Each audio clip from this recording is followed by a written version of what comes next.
나 다시 한국으로 돌아가야 할 것 같아. 뭐? 온 지 얼마나 됐다고 그래? 너 거기서 너무 힘들다고 했잖아. 밴쿠버의 조용한 카페. 두 여성이 마주 앉아 있습니다. 한 여자가 깊은 한숨을 내쉬며 말을 이어가자 친구는 고개를 갸웃합니다. 불과 몇 달 전만 해도 한국이 너무 낯설다며 눈물까지 흘리던 친구였는데 밴쿠버로 돌아온 뒤 어딘가 달라졌습니다. 제발 다시 한국에 가고 싶다. 한국이 적응해보니 살기 진짜 좋더라라던 거죠. 무슨 일이 있었던 걸까요? 그녀가 다시 그곳으로 돌아가려는 진짜 이유, 지금부터 들어보시죠. 저는 클로이 리우예요. 캐나다 밴쿠버에서 태어나 자랐고 이제 28이 됐습니다. 지금은 작은 어학원 데스크에서 일하고 있어요. 뭐, 특별한 일은 없죠. 아침이면 학생들 출석 체크하고 전화 응대하고 강의실 예약 정리하고 점심시간 되면 미리 싸온 도시락 꺼내 먹고 퇴근 전에 한 번 더 오늘 업무 체크하는 정도예요. 그런 일상이 매일같이 반복됐죠. 근데 솔직히 말하면 전 그게 참 좋았어요. 따분하다고요? 아니요. 저한테는 안정 그 자체였어요. 아침 7시 30분에 알람이 울리면 눈을 뜨고 8시 10분에는 어김없이 키친에서 갓 내린 커피 한 잔을 들고 9시까지 출근. 이렇게 딱 정해진 루틴 안에서 하루하루가 물 흐르듯 지나가는 게 마음이 편했거든요. 예측 가능한 일상. 그게 제겐 안전한 울타리였어요. 그날 전까지는요. 클로이, 혹시 서울지사로 1년 정도 파견 가는 거 어떻게 생각해요? 팀장이 점심시간이 끝나자마자 제게 조용히 물었어요. 처음엔 그냥 웃었죠. 무슨 농담인가 했으니까요. 커피 한 모금을 입에 머금은 채로 서울이요? 한국이요? 하고 되물었는데 팀장이 진지한 표정으로 고개를 끄덕이는 거예요. 네, 맞아요. 이번에 서울 오피스에 새 프로젝트가 시작돼서 영어 응대 가능한 데스크 인력이 필요하대요. 외국인 학생들도 많이 오니까 클로이가 적임자인 것 같아서 그 순간부터는 머릿속이 하얘졌어요. 어떤 생각도 정리가 되지 않았죠. 오히려 귀에서 윙 하는 소리만 들리는 것 같았어요. 한국은 솔직히 한 번도 가보고 싶다고 생각해 본 적 없는 나라였어요. BTS랑 김치? 그 정도만 떠오를 뿐이었죠. 아, 그리고 한국 예능에 나오는 좀 과장된 리액션들. 왠지 좀 유난스럽다고 생각했어요. 인터넷에서 봤던 기사들도 하나둘 떠올랐어요. 밤늦게까지 일하는 직장인들, 지하철 안에선 말도 못하고 조용히 서 있는 모습들, 회식 때 상사가 술 따라주면 꼭 두 손으로 받아야 한다는 그런 문화들. 그런 게 정말 현실일까 싶었지만 괜히 마음이 불편했던 건 사실이에요. 생각해 볼게요. 라고 대답하는 제 목소리가 어딘가 떨리고 있었어요. 그날 저녁, 저는 집에 돌아와 소파에 몸을 파묻고 노트북을 켜놓은 채 한국이라는 나라를 처음으로 진지하게 검색했어요. 서울 생활, 한국 회사 문화, 외국인 파견 후기, 한국에서 살아남는 법 같은 키워드들을 쏟아부었죠. 근데 보면 볼수록 더 혼란스러웠어요. 유튜브와 블로그에선 사람들이 다 정장을 입고 바삐 움직이고 카페에서도 노트북 켜고 일하는 모습이 눈에 띄었어요. 지하철은 칼같이 도착하고 길거리는 너무나 깨끗했어요. 동시에 어딘가 빡빡해 보였어요. 시간에 쫓기며 빠르게 걷는 사람들, 인파로 북적이는 거리, 끊임없이 울리는 알림음. 저 같은 느긋한 캐나다 사람은 못 버틸지도 모르겠다는 생각이 들었어요. 며칠을 고민했어요. 너무 멀고 너무 낯선 곳이니까요. 아무리 생각해도 용기가 나지 않았어요. 밤에는 잠들기 전까지 시나리오를 그려봤어요. 한국 가서 실수하면 어떡하지? 언어가 안 통하면? 회사 문화가 나랑 안 맞으면? 불안함이 마음을 파고들었죠. 그런데 한편으로는 이런 기회를 평생 또 받을 수 있을까 싶기도 했어요. 그리고 무엇보다 요즘 제 일상이 너무 똑같아서 뭔가 숨이 막히는 느낌도 들고 있었거든요. 정해진 루틴이 안정이기도 했지만 가끔은 감옥처럼 느껴질 때도 있었어요. 아침에 눈을 뜨면 그날 무슨 일이 일어날지 이미 다 알고 있는 듯한 그런 느낌. 아시나요? 가끔은 창문을 열어 젖히고 낯선 바람이 불어오길 바랐어요. 어떻게 됐어요? 결정했어요? 일주일 후 팀장이 제 책상에 다가와 물었어요. 저는 깊게 숨을 들이마시고 대답했어요. 네, 가기로 했어요. 결국 저는 승낙했어요. 제 인생에서 가장 큰 결심 중 하나였죠. 팀장은 환하게 웃으며 제 어깨를 두드리며 잘할 수 있을 거예요, 클로이. 걱정 마세요. 라고 했지만 저는 대답 대신 억지로 미소만 지었어요.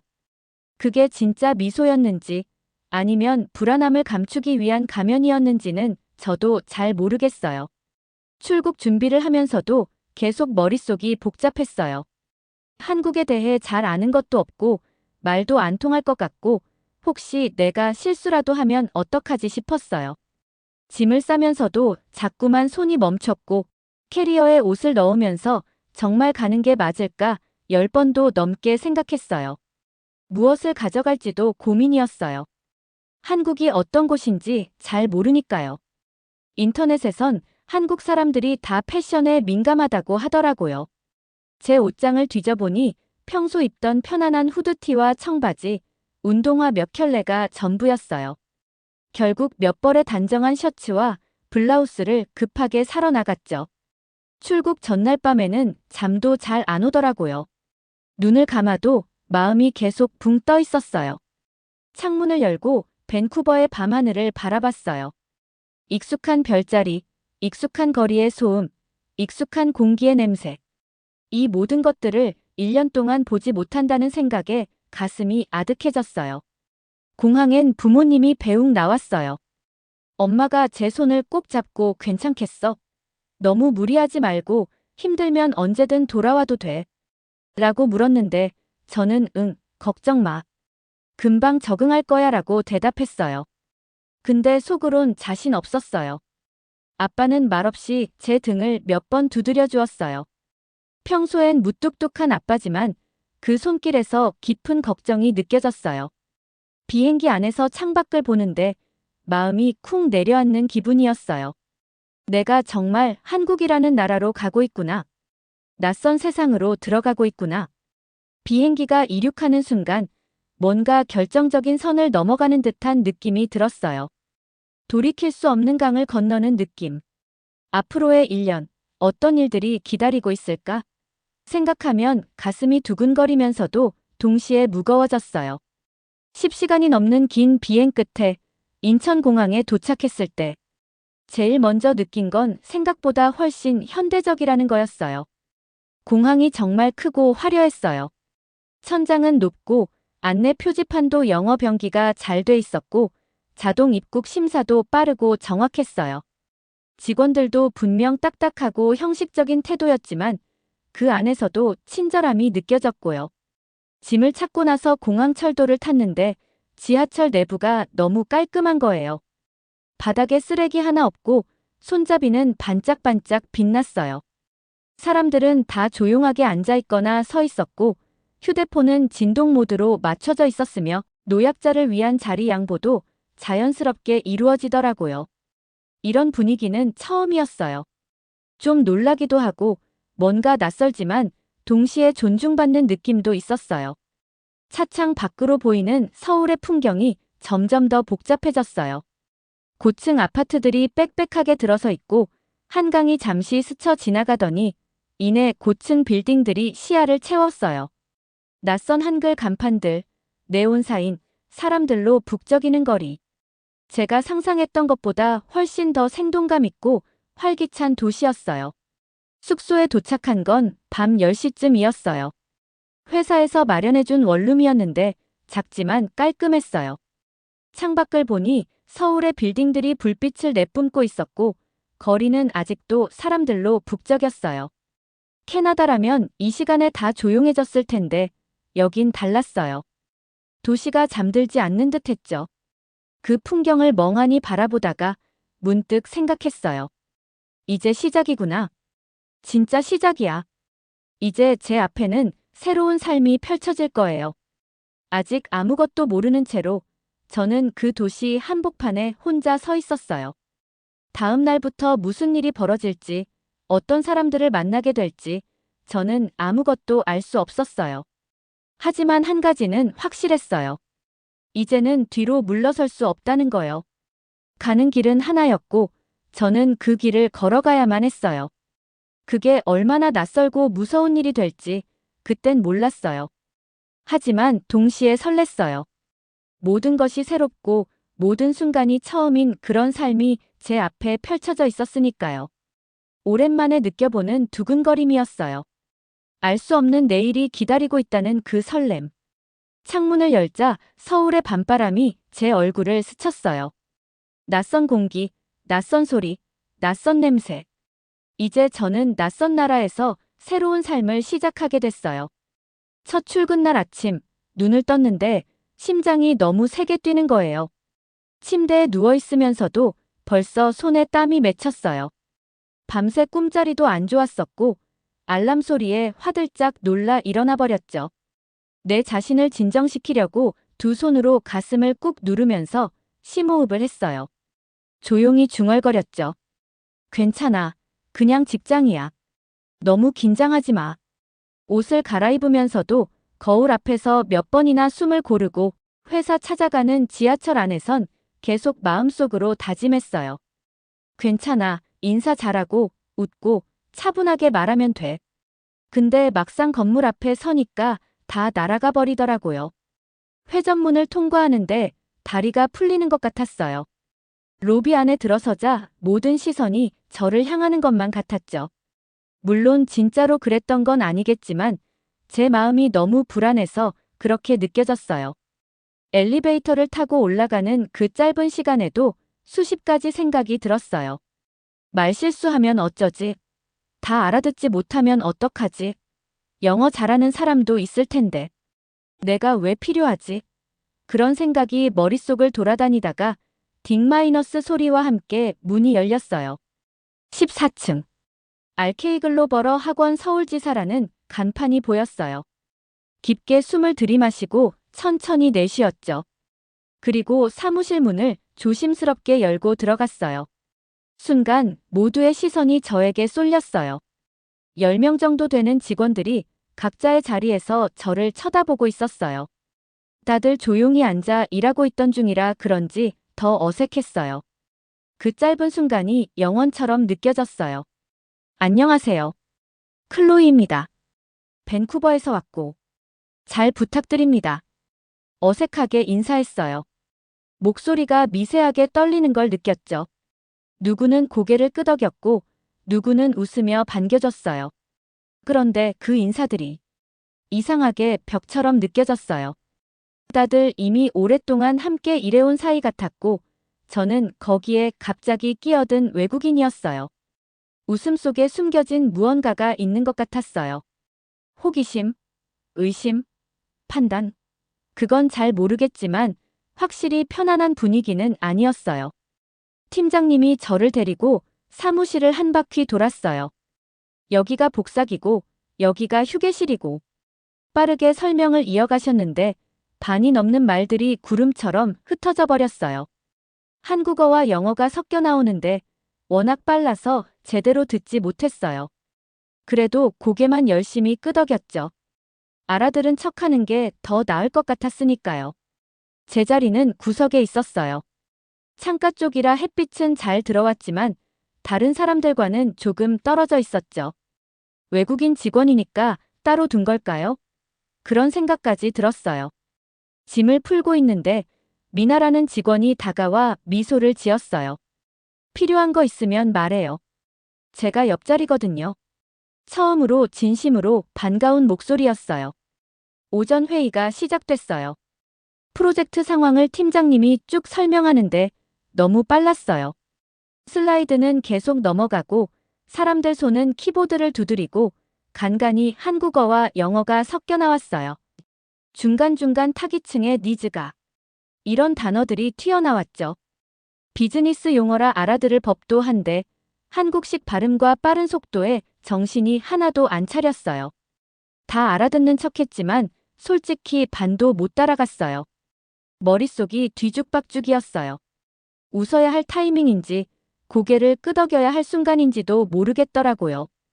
다른 사람들은 가끔 웃기도 하고 질문도 하는데 저만 멍하니 앉아있는 것 같았어요.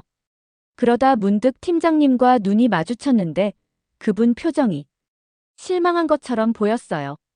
금방 다른 곳을 보셨지만 그 짧은 순간이 가슴에 콕 박혔어요. 그렇게 겨우 제 차례가 왔어요. 캐나다 지사의 현황과 제가 맡았던 업무에 대해 간단히 소개하는 시간이었죠. 저는 떨리는 손으로 준비해온 자료를 꺼냈어요. 어제 늦게까지 준비한 자료였는데 프린터 출력도 이상했고 정리도 엉망이었어요. 몇 페이지는 잉크가 번져 있었고 순서도 뒤죽박죽이었죠. 안녕하세요, 제 이름은 클로이 리우이고 밴쿠버 지사에서 긴장한 나머지 설명도 버벅이고 중간에 단어가 떠오르지 않아서 말이 자꾸 끊겼어요. 머릿속에선 분명 완벽한 문장이 있는데 입으로 나오면 다 흐트러져 버렸어요. 영어면 쉬웠을 텐데 한국어로 격식 있게 발표하려니 더 어려웠죠. 게다가 여러 쌍의 눈이 저를 주시하고 있다는 압박감에 더 긴장됐어요. 그래서 저희는 죄송해요. 다시 말씀드리면 손에 쥔 종이가 부들부들 떨렸어요. 그러다 실수로 종이를 떨어뜨렸고 주워 올리는 과정에서 페이지 순서가 더 엉망이 됐죠. 그 순간 회의실이 너무 조용해서 제 심장 소리만 크게 들리는 것 같았어요. 제 발표가 끝났을 때 팀장님 표정이 딱 굳었더라고요. 누구 하나 말은 안 했지만 분위기가 차가웠어요. 자리에 앉으면서 이게 최선이었어 하는 생각이 들었죠. 어제 밤늦게까지 연습했는데 다 물거품이 됐어요. 회의 끝나고 자리에 앉았는데 다리가 덜덜 떨렸어요. 손으로 무릎을 누르며 숨을 고르는데 눈물이 고였어요. 진짜 내가 왜 여기 와 있는 걸까 싶었어요. 영어 잘하는 외국인 하나 필요해서 뽑은 거라면 그냥 원격으로도 됐을 텐데 왜 나를 여기에 앉혀놨을까? 모니터를 보는 척하면서 눈물을 참았지만 자꾸 목이 메어왔어요. 화장실에 가서 한참을 물을 틀어놓고 울었어요. 아무도 없는 칸에 들어가 소리 없이 흐느꼈죠. 거울을 보니 화장이 다 번져 있더라고요. 그래도 괜찮아. 아무도 모를 거야. 그렇게 생각하면서 화장을 고치고 나왔어요. 그날 오후 내내 저는 그냥 조용히 앉아 있었어요. 주어진 서류들을 정리하고 이메일 확인하고 그런 기본적인 일만 했죠. 누구도 제게 말을 걸지 않았어요. 물론 제가 먼저 다가가지 않았기 때문이기도 하지만 외롭다는 생각이 자꾸 들었어요. 캐나다에 있는 친구들, 가족들 생각이 계속 났죠. 지금 밴쿠버는 아침 시간일 텐데 다들 뭐 하고 있을까? 이런 생각만 반복됐어요. 그날 저녁 숙소로 돌아가는 길에 길가에 앉았어요. 지하철역 근처 조그만 벤치였는데 사람들이 바쁘게 오가는 모습을 멍하니 바라봤어요. 아무 생각도 안 들었어요. 무슨 말이라도 하고 싶었는데 말이 안 나오더라고요. 어깨가 무겁고 가슴이 답답하고 그 모든 감정이 하나로 뭉쳐져서 그냥 눈물이 뚝 떨어졌어요. 사람들 지나가면서 이상하게 볼까봐 고개 숙였지만 멈출 수 없었어요. 서울 한복판에서 혼자 울고 있는 외국인. 제가 그렇게 될 줄은 꿈에도 몰랐어요. 핸드폰으로 부모님에게 전화라도 하고 싶었지만 그러면 더 울 것 같았어요. 그냥 감정이 조금이라도 가라앉기를 기다렸죠. 그때였어요. 누가 제 앞에 조용히 섰어요. 고개를 들었더니 팀에 있던 미나 씨였어요. 평소에 말수 적은 분이었거든요. 놀라서 얼른 눈물을 닦았는데 이미 다 들켰더라고요. 그분이 말했어요. 클로이 씨, 괜찮아요? 저는 말도 못하고 고개만 끄덕였어요. 그랬더니 그분이 제 옆에 조심스럽게 앉더라고요. 그리고 말했어요. 저도 처음에 많이 실수했어요. 진짜 많이요. 혼자 막 울고 그랬어요. 클로이 씨만 그런 거 아니에요. 너무 자책하지 마세요. 그 말이 진짜 심장을 쿵 때리더라고요. 아무도 저를 이해해주지 않을 거라고 생각했는데 정반대였어요. 오히려 내 마음을 읽고 있다는 느낌이었죠. 저는 계속 고개만 끄덕였어요. 얼굴은 손으로 가리고 있었지만 눈물은 멈추질 않았어요. 근데 미나 씨가 옆에 가만히 앉아서 있어줬어요. 아무 말도 안 하고. 그게 그렇게 고맙더라고요. 잠시 후 미나 씨가 작은 휴지 팩을 건넸어요. 저도 항상 갖고 다녀요. 회사에서 올 때 필요하거든요. 그 말에 웃음이 나왔어요. 그렇게 웃다가 또 울고 정말 이상한 상태였죠. 우리 저녁 먹고 갈래요? 맛있는데 알아요. 미나 씨가 제안했어요. 그 순간 거절하고 싶었어요. 그냥 누구도 안 만나고 혼자 있고 싶었거든요. 하지만 동시에 혼자 있는 게 두렵기도 했어요. 그래서 고개를 끄덕였죠. 작은 고깃집이었어요. 사람들로 북적이는 곳이었는데 미나 씨는 익숙한 듯 메뉴를 고르고 술도 주문했어요. 소주 한 병이요. 그러면서 저를 보더니 웃었어요. 한국에서 우울할 땐 소주예요. 진짜 마법이에요. 그날 밤 처음으로 소주라는 걸 마셨어요. 첫 모금은 정말 쓰고 놀랐지만 두세 잔 마시니 몸이 따뜻해지고 마음이 편안해지더라고요. 미나 씨는 회사 이야기, 팀원들 이야기를 해줬어요. 누가 까다롭고 누가 친절하고 어떻게 하면 팀장님께 잘 보일 수 있는지. 윤 팀장님, 겉으론 무서워 보여도 알고 보면 정말 좋은 분이에요. 그냥 완벽주의자라서 그래요. 클로이 씨 발표할 때 표정 안 좋았던 거 기분 나빴죠? 그거 팀장님 원래 그래요. 저한테도 그랬어요. 그 말을 듣고 갑자기 위안이 되더라고요. 내가 특별히 더 못해서가 아니라 그냥 그분 스타일이 그런 거였구나. 그날 밤 소주 한 병을 비우면서 저는 처음으로 서울에서 편안함을 느꼈어요. 그날 밤 저는 마음을 다잡았어요. 계속 이렇게 있으면 안 되겠다 싶었어요. 그래서 다음 날부터는 질문하기 시작했어요. 회의 끝나고 팀장님께 다가가서 아까 그 부분 조금만 더 설명해 주실 수 있을까요? 라고 조심스럽게 물었어요. 처음엔 팀장님도 놀란 표정이었어요. 아마 제가 먼저 적극적으로 나설 거라고 예상 못하셨던 것 같아요. 하지만 곧 친절하게 설명해 주셨죠. 다들 조금 놀란 눈치였지만 한 명씩 도와주기 시작했어요. 발표 전에 자료를 같이 봐주기도 하고 용어 설명도 메모해서 주더라고요. 특히 미나 씨가 많이 도와줬어요. 점심시간에 같이 앉아서 한국어로 된 문서들을 하나하나 설명해주고 회사에서 자주 쓰는 약어들도 정리해줬죠. 회의 전날엔 밤늦게까지 예습했어요. 단어 정리하고 관련된 용어 익히고 다른 회사 사례도 찾아보고 영어는 자신 있었지만 한국식 비즈니스 언어는 또 달랐거든요. 특히나 팀장님 말투가 정확하고 빠르니까 놓치지 않으려고 녹음까지 했어요. 물론 미나 씨한테 먼저 물어봤죠. 회의 내용 녹음해도 될까요? 그랬더니 미나 씨는 당연하죠. 저도 가끔 그래요라고 대답했어요. 가끔 녹음을 듣다 보면 제가 놓친 중요한 부분들이 있더라고요. 한 번은 밤늦게까지 그 녹음을 듣고 있는데 문득 이런 생각이 들었어요. 내가 지금 뭐 하고 있지? 캐나다에 있을 때는 퇴근하면 바로 넷플릭스 보거나 친구들 만나러 갔는데 지금은 업무 녹음을 들으며 밤을 새우고 있었어요. 웃음이 나왔어요. 이렇게 열심히 해본 적이 언제였을까 싶었거든요. 며칠이 지나면서 사람들 반응이 조금씩 달라졌어요.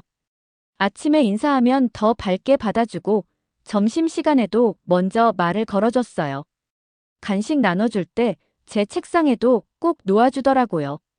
한 번은 누군가 제주도에서 가져온 초콜릿을 돌렸는데 특별히 저한테 이거 한국 특산품이에요.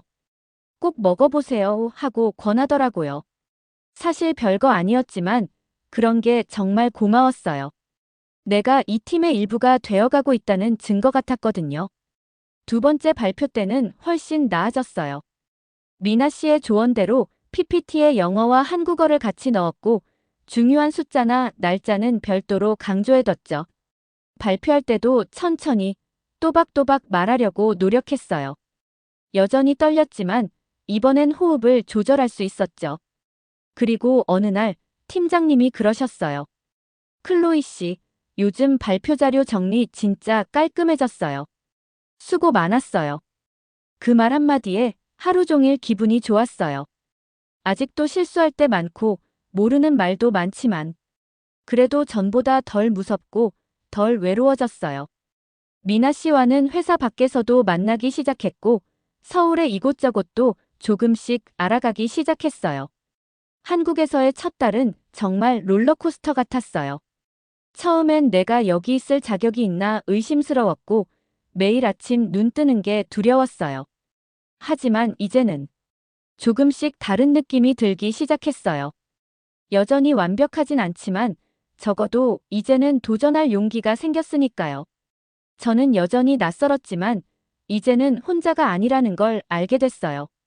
그리고 그게 얼마나 큰 힘이 되는지 저는 그때 처음 알았어요. 이제 진짜 시작해도 괜찮겠구나. 그런 생각이 들었어요. 밤에 숙소 창문을 열고 서울의 불빛을 바라보면서 생각했어요. 클로이, 넌 괜찮아. 모두가 처음엔 그래. 하루하루 조금씩만 나아지면 돼. 그리고 처음으로 그 말이 진심으로 믿어졌어요. 처음엔 그랬어요. 하루만 버티자, 오늘만 견디자, 그렇게 스스로를 다독였어요.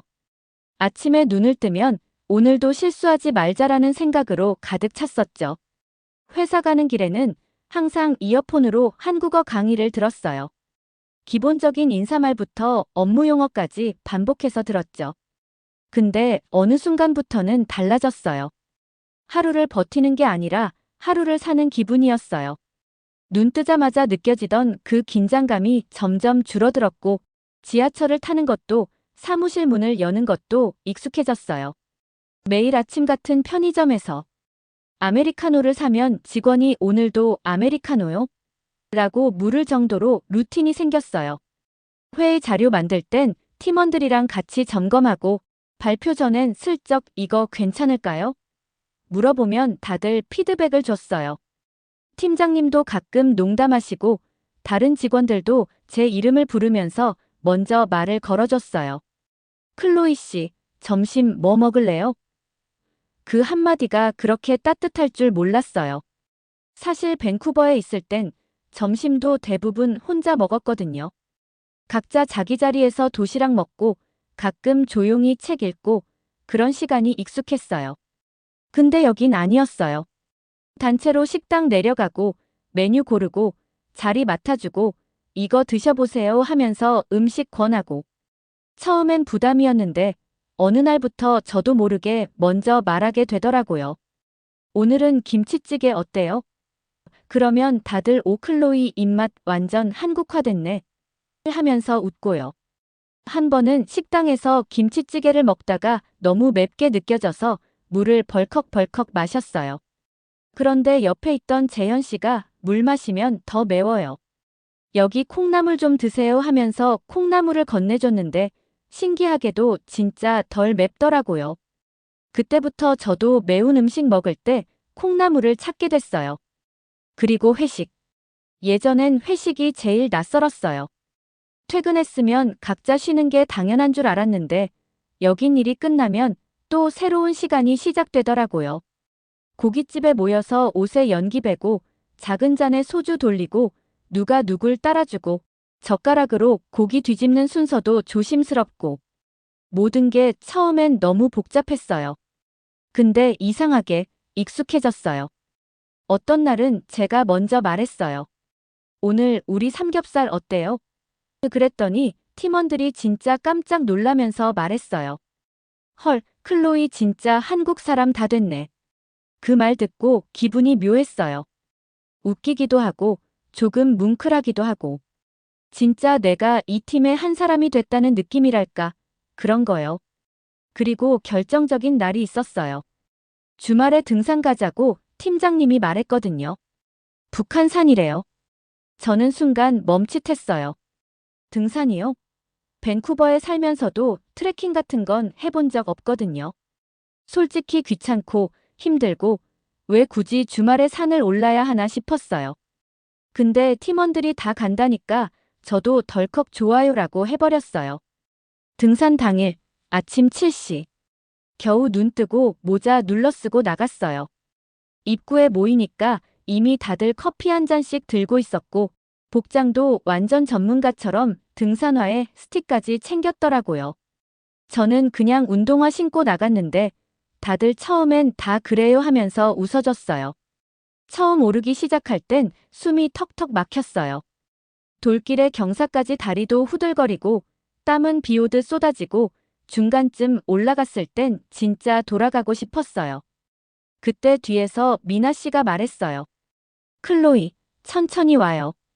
우리 기다릴게요. 그 말 듣고 다시 다리를 움직였어요. 어떻게든 진짜 꾸역꾸역 올라갔어요. 근데요, 정상에 딱 도착했을 때, 그때 보였어요. 서울 전체가 한눈에.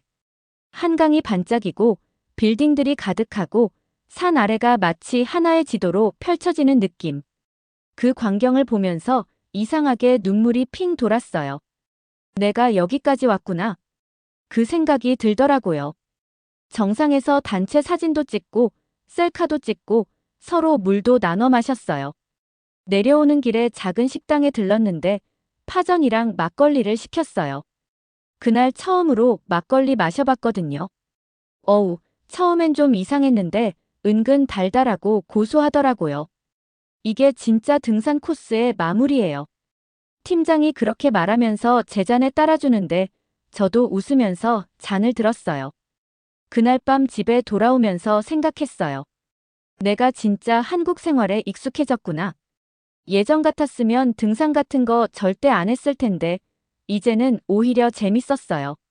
힘들었지만 웃고 떠들고 먹고 마시고 그 시간이 너무 소중했어요. 그리고 혼자가 아니라는 게 그렇게 좋을 줄은 몰랐어요.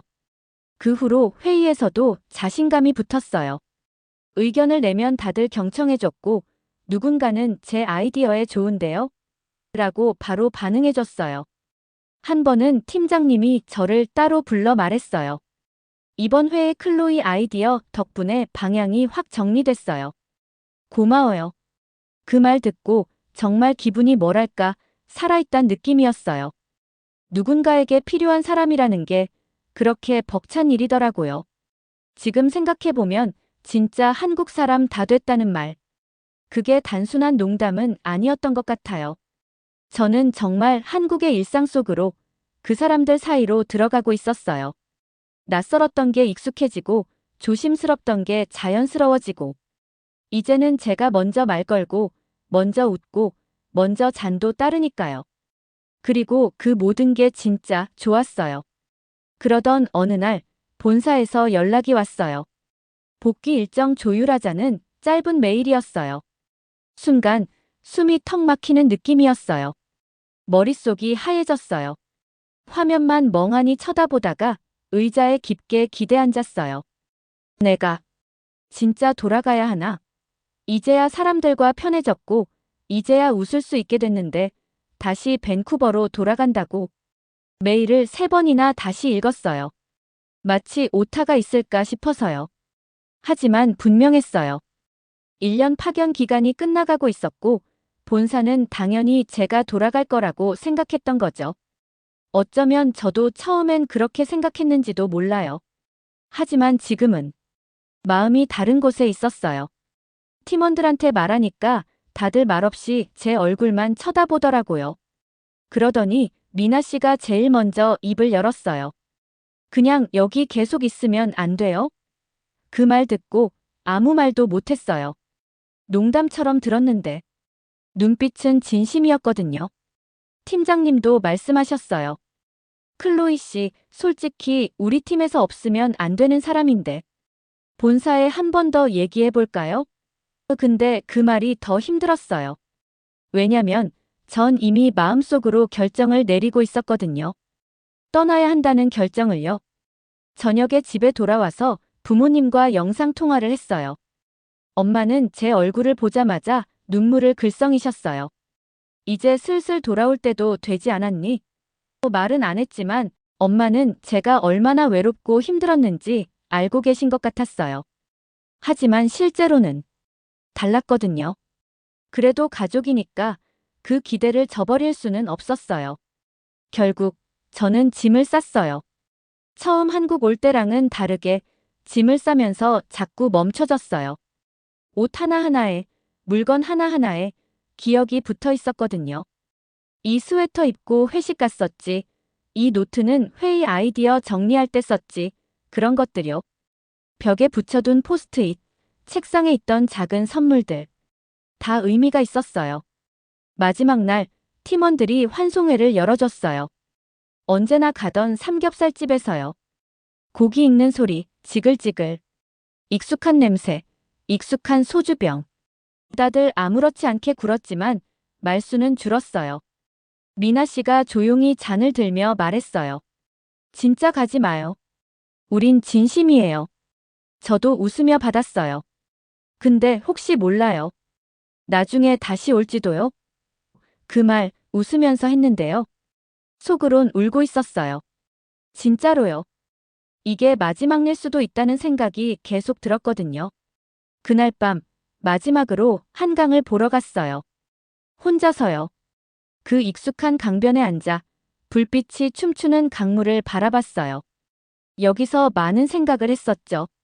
처음엔 불안함으로 가득 찼다가 나중엔 편안함을 느꼈던 곳이에요. 강바람이 불 때마다 뭔가 속삭이는 것 같았어요. 또 올 거지? 응, 꼭 올게. 그렇게 마음속으로 약속했어요.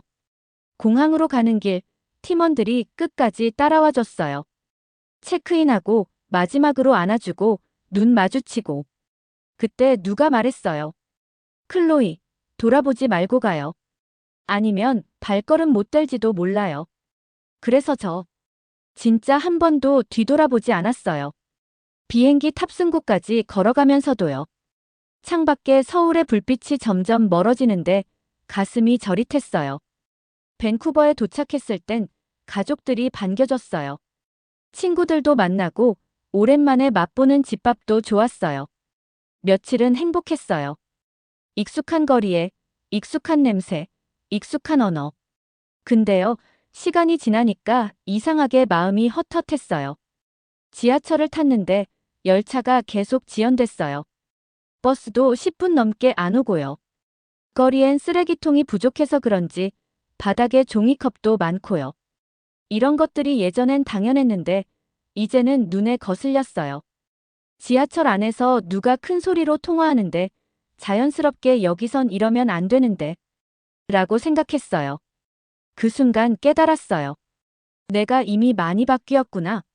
제일 당황스러웠던 건 밤에 집에 걸어가는데 골목에서 누가 소리 지르는 걸 봤을 때였어요. 심장이 쿵 내려앉았어요. 한국에선 그런 거 한 번도 못 봤거든요. 거기선 밤거리가 오히려 더 환하고 더 안전했어요. 회사도 마찬가지였어요. 다시 데스크에 앉았는데 뭔가 느려요. 회의도 늘어지고 중간에 농담만 오가고 결론 없이 끝나기도 하고.